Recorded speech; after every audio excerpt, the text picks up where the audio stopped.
Hi, my name is Jakob Munck, and welcome to this short news video about the wisdom of the Danes. You know, the Danes, we are the people living in Denmark, in north of Europe. Our main city is Copenhagen, and you're welcome to visit us. This is a little country. We have 5 million citizens. And the history shows that the Danish culture is so fantastic that all around in Europe they try to copy it. That's what our great theologian, great Lutheran theologian Frederik Grundtvig in Danish, he told the Danes, everything you do, they try to copy around it Europe because Denmark is such a wonderful country. So it's a pity that only 5 million people in this world are Danes at the moment. Maybe when this video goes public, a lot of other people will try to come to Denmark. Well, actually, this is happening already. They're called refugees. Thousands of refugees try to come to Denmark because America, NATO and Denmark has financed terrorism in Syria and other Middle East countries, and therefore they flee from their home countries and go to any country in Europe where they can be safe. So we have a lot of people coming to Denmark, but they are not allowed to get in. That is the problem for these people. But the subject I'm going to talk about now is Danish politics. You know, we have a prime minister here in Denmark called Lars Løkke Rasmussen.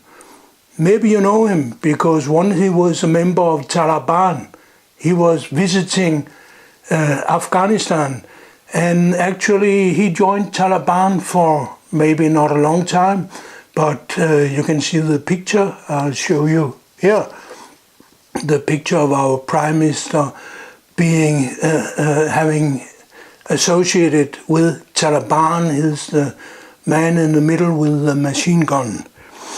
And this man is now the leader of Denmark fighting terrorism. And he's a genius like other Danish politicians. He's simply a genius. You know, the last idea they had is, why waste money on refugees?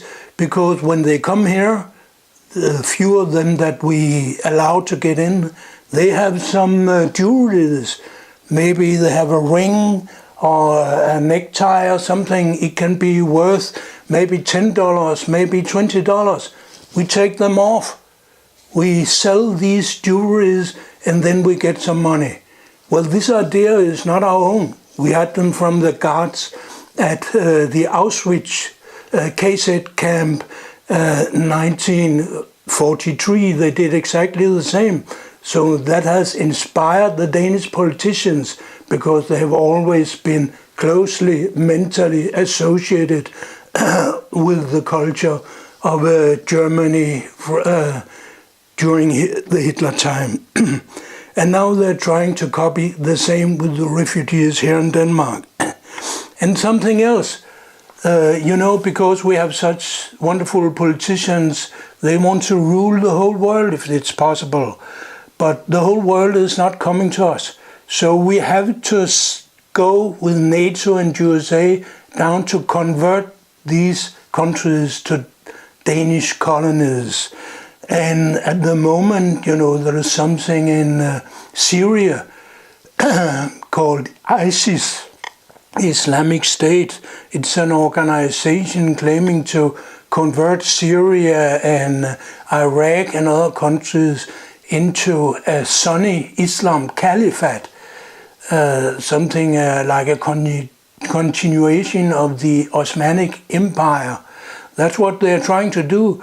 And the Danish politicians say, okay, now we are going down to Syria. Well, the government in Syria hasn't allowed anyone to go into Syria except for the Russians because they have a defense agreement with Russia, so the Russian planes, they're working fully legal in Syria. But when the Danish planes come, F-16, it will be an invasion, exactly the same way as the Germans invaded Denmark in 1940. Now Denmark is going to invade Syria. And you know what happens when Denmark invades Syria? Well, to invade Syria in this totally illegal way and to throw bombs, probably not against ISIS, but against the legal government and its forces. But no matter where they throw these bombs, just to pass the border with Danish military personnel, that is an invasion. That is a declaration of war. And that means that Denmark is in war with Syria. And that means that any Syrian living in Denmark, and we have probably many thousand Syrians living here in Denmark, if a Syrian living in Denmark is a soldier or has been a soldier in the Syrian army, well, he's still a soldier. And if he throws a bomb in Denmark, takes his machine gun and kill a lot of Danes, this will be considered an act of war. But you're allowed to fight back. Denmark has invaded Syria, so they have fully legal right, according to United Nations, to fight back. Of course, this is the laws of war. If you invade one country, this country has to invade you. This was basic rules in Second World War, and this is still the rules. Denmark, USA, all European countries, they have signed the UN declaration saying that any state in the world is a sovereign state. You're not allowed to invade them if you're not invited by the government in this country. And Danish F-16 fighters, Danish soldiers are certainly not invited to go to Syria and throw bombs and destroy even more of Syria. So if this happens, and that is what Lars Løkke Rasmussen, the old member of Taliban, is planning now with his right-wing government, well, then the Syrians in Denmark have the fully moral and legal right to do any act of war here in Denmark.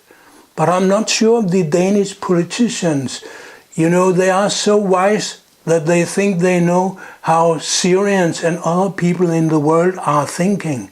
But I'm afraid they are not. They can have a big surprise. And I'm talking to you.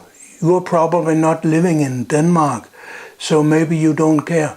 But the same is the case in France, in Germany, in Britain, in any other country. If you're not invited to go to Syria, put your troops there, then you're committed an act of war.